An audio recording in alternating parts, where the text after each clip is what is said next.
நாம் கிரிக்கெட் பார்க்க வேண்டும் என்று சொன்னால் சென்னைக்கு செல்ல வேண்டும்.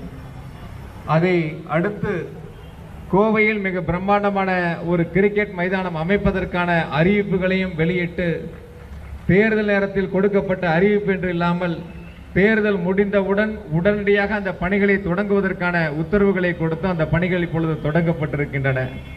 எனவே வளர்ச்சி என்பது மாவட்டத்தினுடைய வளர்ச்சியாக இல்லாமல் கோவையினுடைய வளர்ச்சி என்பது தமிழ்நாட்டினுடைய ஒட்டுமொத்த வளர்ச்சியாக இங்கு மிக பிரம்மாண்டமாக அமைந்திருக்கின்றன. எனவே கோவையினுடைய வளர்ச்சிக்கு மாண்புமிகு முதலமைச்சர் அவர்களும் துணை முதலமைச்சர் அவர்களும் என்றும் தேவையான திட்டங்களை தொடர்ந்து வழங்குவார்கள் என்ற உறுதியை இந்த நேரத்தில் அன்போடு தெரிவித்துக் கொண்டு, கோவை விழா என்பது பல்வேறு கல்வி நிறுவனங்கள் இருந்தாலும் கூட கல்வி கற்பிப்பது மட்டுமல்ல, மருத்துவத்தினுடைய தலைநகராக கோவை மிக சிறப்பாக திகழ்ந்து கொண்டிருக்கின்றன.